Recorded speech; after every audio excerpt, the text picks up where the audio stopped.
함께 기도드리겠습니다.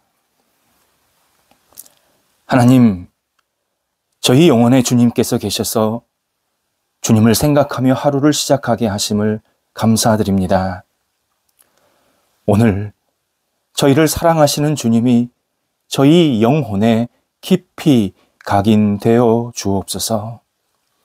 주님의 이름으로 저희를 선하게 사용하여 주셔서 주의 마음이 세상에 드러나게 하옵소서. 주님의 희생이 가정과 주변 사람들에게 나타나게 하옵소서.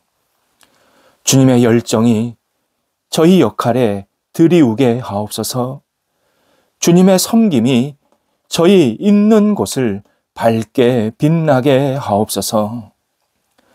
주님의 은혜가 저희가 가는 곳곳마다 나타나게 하옵소서.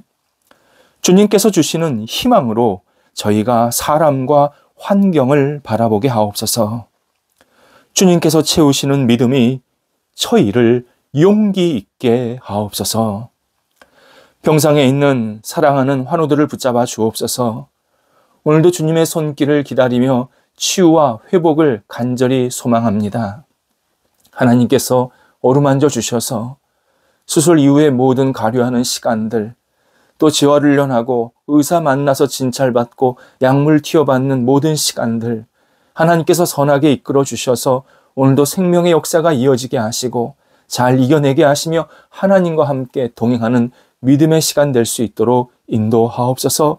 영적으로나 육적으로나 주님께 붙잡힌 바 되는 한날 되게 하옵소서. 옆에서 기도하시는 가족들을 붙잡아 주셔서 가족들이 힘을 얻게 하시고 용기 얻게 하시고 믿음을 갖고 주님을 바라볼 때에 온 식구들이 함께 기도하는 동역자들 되게 하옵소서. 여러 가지 역할들을 감당하기에 어려움이 없도록 모든 것들을 선하게 주관하여 주시옵소서. 평탄케 하옵소서. 자녀들을 붙잡아 주옵소서. 자녀들이 예수님 안에서 오늘도 강건해지게 하소서. 영적으로 하나님이 주시는 능력으로 무장되게 하시고 육체적으로도 피곤치 아니하고 힘차게 하루를 시작할 수 있게 하옵소서. 어느 자리에 있던 주님과 함께 동행하게 하시고 주님을 영화롭게 하며 하나님이 기뻐하시는 모습대로 쓰임받는 복 있는 자녀들 되게 하옵소서. 장래 여러 가지 문제, 생각들을 가지고 기도하는 자녀들이 있습니다. 도우소서. 길을 열어주시고 만남의 복이 있게 하시고 좋은 일터, 직장이 만나지게 하시고 또 하나님의 이름을 높여드릴 수 있는 마음껏 쓰임받는 미래가 준비되게 하여 주시어서 날마다 주님을 의지하며 바라보면서 주께서 인도하시는 대로 한 발자국 나아가도록 인도하옵소서. 어린 영혼들도 하나님이 주시는 능력으로 무럭무럭 잘 자라게 하시고 기쁘게 하시고 하나님의 사랑 가운데서 건강하게 주님을 의지하며 살아갈 수 있도록 인도하옵소서. 학업에 있는 자녀들을 붙잡아 주옵소서. 진학에 있는 자녀들, 또 시험을 앞두고 있는 자녀들, 또 국가고시와 각종 개인적인 시험을 준비하고 있는 자녀들이 있습니다. 도우소서. 하나님께서 함께 하시는 가운데 주님의 지혜로 모든 것을 감당하게 하시고 결실도 주의 뜻 가운데서 잘 이루어질 수 있게 하옵소서. 하나님께 모든 것을 맡겨드리오니 공부하는 시간이 오직 하나님이 함께 하시는 시간, 미래를 향해서 준비하는 시간, 하나님 앞에 마음껏 쓰임받는 시간 될 수 있도록 인도하옵소서. 일터를 붙잡아 주옵소서. 일터가 예수님 안에서 오늘도 굳건히 세워지게 하옵소서. 일하는 대로 열매가 맺히게 하시고 저희가 준비한 것보다 훨씬 풍성하게 은혜 가운데서 많은 것들을 체험받을 수 있게 하옵소서. 손대는 일, 또 계획하는 일, 준비된 일, 또 여러 가지 행하는 일들이 하나하나 순종되게 잘 진행되게 하시고 하나님께 영광되게 하시며 일터가 더 깊이 뿌리를 내릴 수 있게 하옵소서. 거래와 투자를 위해서 계속 기도합니다. 하나님께서 함께 하셔서 진행된 거래 잘 마무리되게 하시고 또 투자가 시작된 것, 또 앞으로 새롭게 투자할 것들 하나님께서 함께 해주셔서 서로 아름다운 교류가 있게 하시고 물질만이 아니라 하나님 나라의 거룩한 비전을 가지고 모든 거래와 투자가 이루어지도록 인도하옵소서. 도전하는 분들이 있습니다. 우리 성도들 가운데 새롭게 힘차게 준비하는 분들이 있사오니 문이 활짝 열리게 하시고 하나님이 주시는 능력을 안에서 이것을 잘 감당하게 하시며 한 발자국 한 발자국 주님 앞에 내어 맡기며 담대하게 나아가도록 인도하옵소서. 하나님께서 준비시키신 여러 가지 일들이 있사오니 이 일들이 진행될 때에 하나님 주시는 능력으로 잘 열매가 맺혀지게 하시고 여러 가지 어려움과 장애물들은 예수님의 능력 안에서 잘 헤쳐나갈 수 있도록 모든 여건들을 주장하여 주시옵소서. 줄타하는 성도들 붙잡아 주셔서 오늘도 오고 갈 때 성령이 함께 하시고 모든 역할들을 잘 감당하고 돌아와서 하나님의 이름을 높여드릴 수 있는 시간 되게 하옵소서. 하나님, 저희 대한민국 경제가 은혜 가운데서 잘 안정되고 더 하나님이 주시는 복이 넘쳐나는 그러한 경제 상황이 있기를 간절히 기도합니다. 우리 백성들이 이 땅을 살면서 생활하기에 불편함이 없게 하시고 무엇보다도 예수 그리스도를 믿는 사람들이 하나님을 바라보면서 이 경제활동을 지혜롭게 잘 감당하게 하시고 물질이 아니라 하나님 나라의 거룩한 꿈을 갖고 도전하게 하시고 열정을 갖고 모든 역할들을 감당하여서 우리 대한민국을 한 단계 더 성숙시키고 성장시킬 수 있는 좋은 통로가 될 수 있도록 인도하옵소서. 저희 대한민국의 모든 먹고 생활하는 것들이 은혜 가운데서 잘 안정되게 하시고 하나님을 잘 믿고 의지할 수 있는 좋은 복의 통로가 우리 경제가 될 수 있도록 인도하옵소서. 오늘도 우리 성도들 영육간에 강건하게 하여 주옵소서. 주신 은혜 가운데에서 맡겨진 역할을 감당하면서 기쁨으로 오늘 한 날을 보내게 하시고 주님을 생각하며 의지하는 믿음의 백성들 되게 하옵소서. 예수님의 이름으로 기도드립니다. 아멘. 오늘 우리에게 주시는 하나님의 말씀은 마태복음 5장 4절 말씀입니다. 마태복음 5장 4절 말씀입니다. 살아계신 하나님의 말씀을 봉독합니다. 애통하는 자는 복이 있나니 그들이 위로를 받을 것이며. 아멘. 문학가 중에서 성경을 많이 읽고 작품을 쓴 작가로 두 사람을 꼽습니다. 찰스 디킨스와 레오 톨스토이입니다. 비슷한 시기에 한 사람은 영국에서, 다른 사람은 러시아에서 활동했습니다. 모두 국가적 그리고 세계적 격변기에 작품 활동을 했던 인물입니다. 무엇보다도 둘의 공통점은 그러니까 기독교 신앙의 본질을 잃어버린 시대에 강한 참여의식을 가지고 여러 가지 글들을 쓰게 됩니다. 그래서 이 성경적인 내용, 신앙적인 내용이 다수 묻어 나옵니다. 특히 신실한 기독교 신앙인이었던 찰스 디킨스의 크리스마스 캐롤이라는 작품이 있습니다. 보통 구두쇠 할아버지 스크루지 이야기라고 알려진 소설입니다. 주인공 스크루지, 이 주인공 원래 전체 이름이 에베니저 스크루지입니다. 그러니까 에베네셀 스크루지라고 이렇게 표현을 했습니다. 이 스크루지는 사람에 대한, 그러니까 다른 사람에 대한 인정을 손끝만도 찾아볼 수가 없었습니다. 얼마나 고약한 수전노인지 모릅니다. 그런 그가 성탄절 전날 같이 사업을 하던 동업자 말리의 혼령을 보게 되면서 그가 자기를 이끌고 자기의 과거, 현재, 미래의 모습을 보여줍니다. 이때 스크루지가 크게 충격을 받고 내가 잘못 살았구나. 이렇게 살다가는 잘못된 결실이 맺어지겠구나. 자신의 죄를 뉘우치고 사람다운 마음을 찾게 된다는 줄거리입니다. 이 소설이 후에 현대 사회에 큰 영향을 미치게 됩니다. 서양에서 성탄절 때 관련된 여러 가지 일들, 행사들이 있는데 대부분 이 소설 이후에 정립된 것입니다. 예를 들어 크리스마스 카드를 보내는 것, 거리나 집 앞에서 캐럴, 성탄송을 부르는 것, 아이들에게 선물을 나누어 주는 것, 작은 케이크를 놓고 파티하는 것, 크리스마스 트리, 하다못해 메리 크리스마스라는 이 인사말까지 이 작품에서 모두 유래되었습니다. 그래서 현재 성탄절 그 모든 행사나 일들이 여기서 시작이 되었기 때문에 어떤 사람은 찰스 디킨스가 현대적인 성탄절을 만들었다 이렇게 평가하기도 합니다. 그런데 이 작품의 주제가 중요합니다. 단순히 가난한 자를 도와주라 아닙니다. 잘 살고 있다고 생각했던 주인공이 자신이 너무 부족하고 문제투성이라는 사실을 깨닫고 깊은 애통을 했다라는 것이 핵심입니다. 나아가 다양한 이유로 어려움을 당하는 타인에 대해서도 애통할 줄 알게 되었다. 이것이 우리에게 전해주는 내용입니다.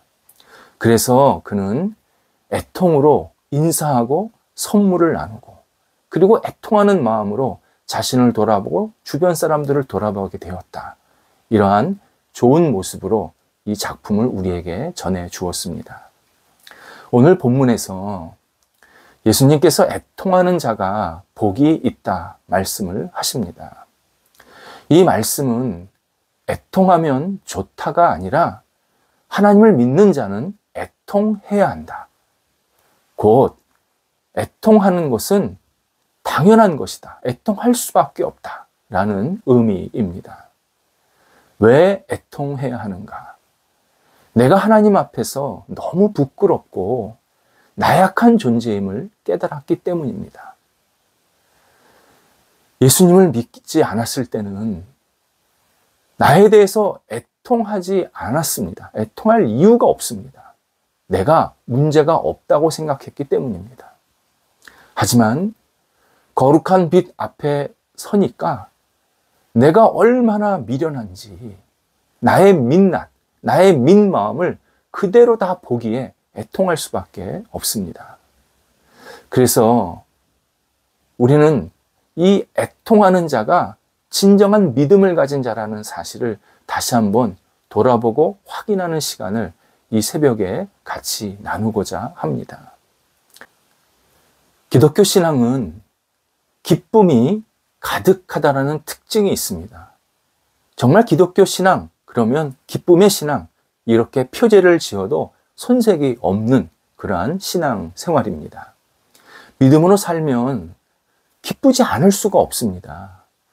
과거, 현재, 미래의 모든 사안을 해결받고 영원한 생명까지 얻기 때문입니다. 그러나 기쁨과는 다른 또 하나 믿음의 특징이 있습니다. 바로 애통입니다. 애통은 슬픔과 다릅니다. 한글 성경에서는요, 이 애통과 슬픔, 눈물 흘리는 것, 이런 것들이 좀 약간 혼재돼서 번역이 되었습니다. 하지만 분명히 다릅니다.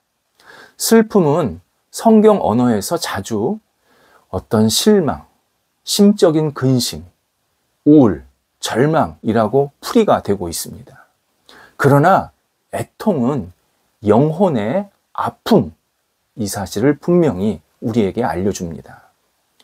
올바른 것을 행해야 하는데 그렇지 못할 때, 진리 안에 거해야 하는데 그렇지 못할 때, 정당한 길을 가야 하는데 그렇지 못할 때, 생명을 얻어야 하는데 그렇지 못할 때, 우리는 영혼의 아픔과 갈망을 경험하게 됩니다. 이것이 애통입니다. 그래서 구원, 평안, 사랑, 은혜를 받지 못하면 우리는 반드시 애통함을 경험해야 합니다. 믿음은 애통을 낳고 애통은 겸손과 친구입니다. 그래서 영혼의 애통이 없으면 신앙생활을 제대로 할 수가 없습니다. 마치 몸에 물이 부족하면 목이 말라야 되지 않겠습니까? 그런데 내가 몸에 물에 부족한데도 불구하고 물을 찾지 않습니다. 그러면 몸이 더 점점 망가지게 됩니다. 그리스도인이 영혼의 아픔을 느끼지 못하면 신앙생활이 겉돕니다. 신앙인이 애통을 거부하면 감정도, 눈도, 귀도 다 버리게 됩니다. 그러면 세상 일, 어떤 신문, 방송, 또 내 주변에 있는 사람들 전혀 보이지가 않습니다. 남의 기도 제목에는 무감각하게 됩니다. 내 기도를 타인에게 부탁하지 않게 됩니다. 그냥 온실 안에서 홀로 고고히 살면서 여기가 좋사오니 하는 것으로 끝나게 됩니다. 이것은 정상적인 신앙생활이 아닙니다. 반대로 영혼의 애통함을 경험하면 그는 진정한 믿음의 사람이 되어가는 것이 분명합니다. 실제로 세상에서 하나님 없이 자기 중심으로 살다가 영혼의 애통을 경험하면서 주님께로 나오는 사람들이 굉장히 많습니다. 그리고 애통은 처음 믿을 때만 필요한 것이 아니라 신앙생활을 하는 내내 마지막 하나님 앞에 설 때까지 계속 이 영혼의 애통을 만나야 합니다. 그래야 건강한 영혼으로 날마다 세워집니다. 애통은 자기 중심성이라는 이 이유식에서 벗어나서 하나님의 백성으로 건강한 믿음으로 살게 하는 영양식, 그것이 바로 애통입니다. 성경도 수많은 저자들이 애통하는 가운데 우리에게 다양한 성경 말씀을 써 주었기에 우리에게 성경이 최고의 보물이 되는 겁니다. 신앙인의 삶은 애통할 줄 알아야 합니다. 나에 대한 애통, 주변에 대한 애통, 세상에 대한 애통이 있어야 합니다. 믿음은 우리에게 진정한 애통을 계속 허락해 줍니다. 애통이 있어야 간절히 기도도 하게 됩니다. 신앙생활에서 우리는 평화, 어떤 죄의 짐의 해방 등을 강조하게 됩니다. 그러나 이에 상응하는 애통도 동시에 강조할 수밖에 없습니다. 애통이 있어야 세상에서 어떤 영적인 은혜를 경험하기 때문입니다. 이사야 53장 4절에서 그리스도는 애통의 존재이셨습니다. 아픔의 존재이셨습니다.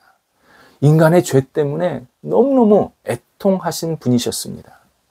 그러면서 예수님은 애통하는 자는 더 슬프고 잘못될 것이라고 말씀하시지 않습니다. 믿음 안에서 애통하는 자는 오늘 본문에서 위로를 받는다 약속하십니다. 운동을 열심히 하면 땀이 나고 목이 마릅니다. 그때 먹는 물이 얼마나 맛있는지 모릅니다. 바로 애통이, 우리가 애통하고 난 후에 예수님께서 주시는 이 은혜가 참 너무 놀랍다, 깊다, 이것을 깊게 깨닫게 만드십니다. 애통함이 없는 위로는 덜 익은 열매입니다. 애통함이 있어야 진정한 위로를 얻는다. 오늘 예수님께서 우리에게 분명히 말씀하십니다. 애통하는 사람은 진정한 믿음을 가진 사람입니다. 애통할 줄 아는 사람은 정말 복 있는 사람입니다. 우리가 예수님 앞에서 나 스스로에 대해서, 우리 주변 사람, 우리 세상에 대해서 애통하는 마음으로 늘 주님을 바라보면 주님께서 세상에서 얻을 수 없는 큰 위로로 우리를 다시 세워주시고 더 깊은 진정한 믿음의 길로 계속 가게 만드십니다. 진짜 믿음은 애통할 줄 아는 믿음입니다. 기도하겠습니다. 하나님께서 저희들에게 애통의 마음을, 애통의 영혼을 경험할 수 있도록 인도해 주옵소서. 저 자신에 대해서, 세상에 대해서, 주변 사람들에 대해서 하나님을 바라보며 진심으로 애통하며 하나님 앞에 더 가까이 가게 하시고 저희의 믿음이 한 단계 더 성숙되고 주께서 주시는 진정한 위로를 경험할 수 있도록 인도하옵소서. 저희들에게 간절한 애통이 있는 복된 신앙이 있게 하옵소서. 예수님의 이름으로 기도드립니다. 아멘.